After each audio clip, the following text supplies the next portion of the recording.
ಬನ್ನಿ.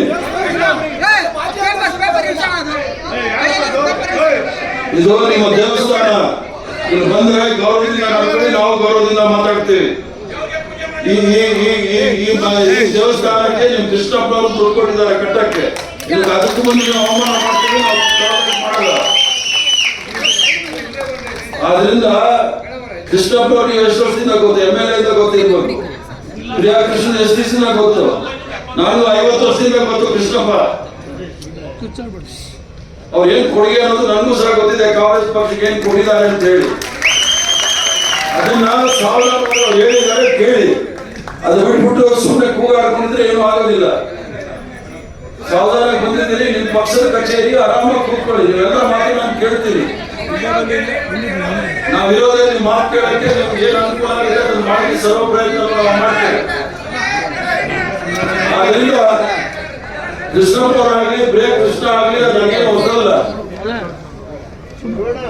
ಅವ್ರಿಗೆ ನಾನು ಬಹಳ ಚೆನ್ನಾಗಿ ಗೊತ್ತಿದೆ. 50 ವರ್ಷ ಪರಿಚಯ. ನಾವು ಕೃಷ್ಣಪ್ಪ ಅವರು ಕಾಲೇಜಲ್ಲಿ ಇದ್ವಿ, ಒಂದೇ ಕಾಲೇಜಲ್ಲಿ ಓದೋರು ನಾವು, ರೇಣುಕಾಚಾರ್ಯ ಕಾಲೇಜಲ್ಲಿ. ಆದ್ರಿಂದ ಕೃಷ್ಣಪ್ಪವ್ರ ಬಗ್ಗೆ ನೀವೇನು ಹೇಳೋದು ಬೇಕಾಗಿಲ್ಲ. ಅನ್ಯಾಯ ಆಗಿದೆ ಇಲ್ಲ ಅಂತ ಹೇಳಿಲ್ಲ. ಎಲ್ರಿಗೂ ಸಹ ಆಸೆ ಇರುತ್ತೆ, MLA ಆದ್ಮೇಲೆ ನಾವು ಮಂತ್ರಿ ಆಗ್ಬೇಕು, ಮುಖ್ಯಮಂತ್ರಿ ಆಗ್ಬೇಕು ಅಂತ ಹೇಳಿ. ಅವಕಾಶ ಕೊಡಕ್ಕಾಗೋದು 136 ಜನ, ನಾವು ಅವಕಾಶ ಕೊಡಕ್ಕಾಗೋದು 35 ಜನಕ್ಕೆ ಮಾತ್ರ. ಕೆಲವರಿಗೆ 9 ಜನಕ್ಕೆ ನಾವು ಮೊದಲನೇ ಕಂತಲ್ಲಿ ಇದ್ದವ್ರಿಗೆಲ್ಲ ಕೊಟ್ವಿ. 2ನೇ ಕಂತಲ್ಲಿ ಹೊಸಬ್ರು ತೆಗೆದು ಸರ್ವ ಪ್ರಯತ್ನವನ್ನು ಸಹ ಮಾಡಿದ್ವಿ. ಆ ಕೃಷ್ಣಪ್ಪನವ್ರ ಹತ್ರ ನಾನು ಪ್ರತಿಯೊಂದು ಹೆಜ್ಜೆನಲ್ಲೂ ಸಹ ಹಂತದಲ್ಲೂ ಸಹ ನಾನು ಮಾತಾಡ್ತಾ ಇದ್ದೆ. ನೋಡಿ ಕೃಷ್ಣಪ್ಪ ನಡೀತಾ ಇದೆ, ಈಗ ಮಾತಾಡ್ತಾ ಇದ್ದೀವಿ, ನೋಡೋಣ, ಪ್ರಯತ್ನ ಮಾಡೋಣ, ನಿಮ್ಮ ಅದೃಷ್ಟ ಹೇಗಿದೆ, ದೇವರ ಅದೃಷ್ಟ, ದೇವರು ಆಶೀರ್ವಾದ ಎಷ್ಟಿದೆ ಅಂತ ಹೇಳಿ ಪ್ರಯತ್ನ ಮಾಡೋಂಥ ಸರ್ವ ಪ್ರಯತ್ನವೂ ಸಹ ಮಾಡಿದ್ವಿ. ರಾಹುಲ್ ಗಾಂಧಿ ಅವರಿಗೆ ವೈಯಕ್ತಿಕವಾಗಿ ಪ್ರಿಯಾ ಕೃಷ್ಣನ್ ಬಗ್ಗೆ ಬಹಳ ಅಪಾರವಾದ ಪ್ರೇಮ ಇದೆ. ನಾವು ಸಣ್ಣ ಹುಡುಗ ಮುಂದೆ ಬರಲಿ ಅಂತ ಅವ್ರಿಗೂ ಆಸೆ ಇದೆ. 6 ಜನ ಒಕ್ಕಲಿಗರು ಮಂತ್ರಿ ಇದ್ದಾರೆ. ಎಚ್ಚರಿಕೆ ಮಾಡಕ್ಕಾಗತ್ತೆ, ಎಲ್ರಿಗೂ ಮಾಡ್ಬೇಕಲ್ಲ. ಆಯ್ತು, ಅದಕ್ಕೆ ಏನ್ ಮಾಡಕ್ಕಾಗುತ್ತೆ. ಆದ್ರಿಂದ ನೀವು ಅದು ಡಿಬೇಟ್ ಮಾಡೋದಿದ್ರೆ ನಾನೇನು ಮಾಡಕ್ ಆಗೋದಿಲ್ಲ. ಆಯ್ತು, ನೀವು ನಾನು ಹೇಳಿದ್ದೀನಿ, ಅನ್ಯಾಯ ಆಗಿದೆ, ನಾನು ಇಲ್ಲ ಅಂತ ಹೇಳೋದಿಲ್ಲ. ಅವ್ರಿಗೆ ಅವಕಾಶ ಕೊಡ್ಬೇಕಾಗಿತ್ತು. ಆಗಲಿಲ್ಲ, ಬೇರೆ ಏನಾದ್ರು ನಾವು ಮಾಡಕ್ ತಯಾರಿದ್ದೀವಿ. ಅವ್ರಿಗೆ ತೊಂದರೆ ಇಲ್ಲ. ನಾವು ಈಸಿಯಾಗ ಕೃಷ್ಣಪ್ಪನವರಾಗ್ಲಿ ಪ್ರಿಯಾ ಕೃಷ್ಣವರಾಗಲಿ ಈಸಿಯಾಗಿ ನಾವು ಬಿಟ್ಕೊಡೋದಿಲ್ಲ. ಕಡೆವರೆಗೂ ಸಹ ಏನಾದ್ರು ಪ್ರಯತ್ನ ಮಾಡ್ತೀವಿ, ಅವ್ರಿಗೆ ಏನಾದ್ರು ಒಳ್ಳೇದಾಗಬೇಕು ಅಂತ ಹೇಳಿ. ಅದ್ರ ಜೊತೆಗೆ ನೀವೆಲ್ಲ ಇಷ್ಟೊಂದು ರಾಜೀನಾಮೆ ಪತ್ರ ತಂದು ಕೊಟ್ಟಿದ್ದೀರಿ, ಅದನ್ನೆಲ್ಲ ನೀವು ವಾಪಸ್ ಇಟ್ಕೊಳ್ಳಿ. ಬೇಡ ಅಂದ್ರೆ ನೀವು ಕೃಷ್ಣಪ್ಪವ್ರಿಗೆ ಏನು ಮಾಡಬೇಕು ಅಂತ ಮಾಡೋದು ಬೇಕಾಗಿಲ್ಲ ಅಂತ ಅರ್ಥ ಆಗುತ್ತೆ. ನೋಡಿ, ಹೇಳ್ತೀನಿ ಕೇಳಿ.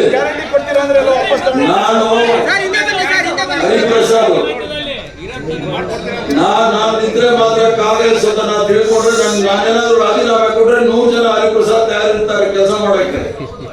ಅವಕಾಶ ನಿಮಗೆ ಕೊಟ್ಟಿದ್ದಾರೆ, ಅಧಿಕಾರ ಜವಾಬ್ದಾರಿ ಕೊಟ್ಟಿದ್ದಾರೆ. ಬ್ಲಾಕ್ ಪ್ರೆಸಿಡೆಂಟ್, ಮಹಿಳಾ ಕಾಂಗ್ರೆಸ್, ಸೇವಾದಳ, ಯೂತ್ ಕಾಂಗ್ರೆಸ್, NSU ಎಲ್ಲ ಆ ಜವಾಬ್ದಾರಿ ನೀವು ಇಟ್ಕೊಳ್ಳಿ. ಅದು ನಿಮ್ಮ ಅನಿಸಿಕೆ, ನಿಮ್ಮ ಬೇಡಿಕೆ ನೀವು ಇಟ್ಟಿದ್ದೀರಿ. ಅದನ್ನ ನಾನು ರಾಹುಲ್ ಗಾಂಧಿ ಅವ್ರ ಗಮನಕ್ಕೆ ತರ್ತೀನಿ. ನಿಮ್ಮ ಬ್ಲಾಕ್ ಅಧ್ಯಕ್ಷ ನಾನು ತೋರಿಸ್ತೆ ರಾಹುಲ್ ಗಾಂಧಿ ಅವ್ರಿಗೆ ಏನ್ ಬರ್ತಿದ್ದೀನಿ ಅಂತ ಹೇಳಿ. ನಾನು ಅವ್ರಿಗೆ ಮೆಸೇಜ್ ಮಾಡಿದ್ದೀನಿ, ಸುರ್ಜೇವಾಲಾ ಅವ್ರಿಗೂ ಹೇಳಿದ್ದೀನಿ, ನಮ್ಮ ಖರ್ಗೆ ಸಾಹೇಬ್ರಿಗೂ ಸಹ ಹೇಳಿದ್ದೀನಿ, ವೇಣುಗೋಪಾಲ್ ಅವ್ರಿಗೂ ಸಹ ಹೇಳಿದ್ದೀನಿ. ಆದ್ರಿಂದ ನೀವು ಭಾಷಣ ಮಾಡಿ. ನಾ ಬ್ಲಾಕ್ ಪ್ರೆಸಿಡೆಂಟ್ ಹೇಳಿದ್ದೀನಿ, ನಾನು ಸುಳ್ಳು ಹೇಳೋಗಿದ್ರೆ ನಾನು ಅವ್ರಿಗೆ ಟೆಲಿಫೋನ್ ತೋರಿಸ್ಬೇಕಾಗಿರ್ಲಿಲ್ಲ. ನಾನು ರಾಹುಲ್ ಗಾಂಧಿ ಅವ್ರಿಗೆ ಏನ್ ಬರ್ತಿದ್ದೀನಿ ಅಂತ ಅವರು ತೋರಿಸಿದ್ದೀನಿ. ಆಯ್ತು, ಎಲ್ಲರೂ ಹೇಳಕ್ಕಾಗಲ್ಲ, ಅವ್ರಿಗೆ ಹೇಳಿರೋದ್ರಿಂದ ನಂಬ್ಕೊಂಡಿರಿ. ಈಗ ನೀವೆಲ್ಲರೂ ಸಹ ಕಾಂಗ್ರೆಸ್ ಆಫೀಸ್ ಬಂದಿದ್ರೆ ನಿಮ್ಗೆಲ್ಲರೂ ಸ್ವಾಗತ. ನಿಮ್ಮ ಕಚೇರಿ ಇದು, ನಿಮ್ಗೆಲ್ಲ ಹಕ್ಕಿದೆ ನಮ್ಮ ಹತ್ರ ಬಂದು ನಿಮ್ಗೆ ನಿಮ್ಮ ಬೇಡಿಕೆಯನ್ನು ಮುಂದಿಡಕ್ಕೆ. ಅದು ನಾವು ಕೇಳಲೇಬೇಕು. ಯಾರು ಸಹ ನಿಮ್ಗೆ ಅಲೆಗಳಿದಕ್ಕೆ ಆಗೋದಿಲ್ಲ. ಕಾಂಗ್ರೆಸ್ ಆಫೀಸ್ ಬಂದ ಮೇಲೆ ಅಷ್ಟೇ ಗೌರವ ಇದೆ. ಯಾಕಂದ್ರೆ ನಾವು ಇದನ್ನ ದೇವಸ್ಥಾನ ಅಂತ ತಿಳ್ಕೊಂಡಿರ್ತಕ್ಕಂಥದ್ದು. ನಿಮ್ಮ ಪ್ರಾರ್ಥನೆ, ನಿಮ್ಮ ಬೇಡಿಕೆ ಎಲ್ಲವೂ ಸಹ ಪುನಃ ನಾನು ವೇಣುಗೋಪಾಲ್ ಅವರಿಗೆ, ಮಲ್ಲಿಕಾರ್ಜುನ್ ಖರ್ಗೆ ಸಾಹೇಬ್ಗೆ, ರಾಹುಲ್ ಗಾಂಧಿ ಅವ್ರಿಗೆ ಹೇಳ್ತೀನಿ. ಮತ್ತೊಂದು ಹೇಳ್ತೀನಿ ಕೇಳಿ. ಪ್ರಿಯಾ ಕೃಷ್ಣನ್ಗೆ ಬಹಳ ವಯಸ್ಸಿದೆ, ಇನ್ನೂ 50 ವರ್ಷ ರಾಜಕಾರಣ ಮಾಡ್ಬೋದು ಅವರು. ಆದ್ರಿಂದ ನೀವೇನು ಯೋಚನೆ ಮಾಡ್ಬೇಕಾಗಿಲ್ಲ. ಏನ್ ಯೋಚನೆ ಮಾಡ್ಬೇಕಾದ್ರೆ ಒಳ್ಳೆ ಭವಿಷ್ಯ ಇದೆ, ಅದಕ್ಕೆ ನಮ್ಮ ಜವಾಬ್ದಾರಿ. ಕೃಷ್ಣಪ್ಪನವರು ನಮ್ಮ ತರ ಒಂದು ಲಾಸ್ಟ್ ಸ್ಟೇಜ್ ಅಲ್ಲಿ ಇದ್ದೀವಿ ನಾವು. ಮುಂದಿನ ಪೀಳಿಗೆಗೆ ನಾವೇನಾದ್ರೂ ಮಾಡಬೇಕು. ಪ್ರಿಯಾ ಕೃಷ್ಣನ್ಗೆ ಏನಾದ್ರು ಡೆಫಿನೆಟ್ಲಿ ಮಾಡ್ತೀವಿ. ಅಲ್ಲಿವರೆಗೂ ಸಹ ನೀವು ಸಾವಧಾನವಾಗಿರಿ. ಈ ರಾಜೀನಾಮೆ ಪತ್ರಿಕೆಗಳೆಲ್ಲ ನೀವು ಇಟ್ಕೊಳ್ಳಿ. ನಾನು ಮಾಡಲಿಲ್ಲ ಅಂದ್ರೆ ಅವ್ರು ಬಂದು ನನಗೆ ಕೊಡಿ, ನಾನು ತಗೋತೀನಿ.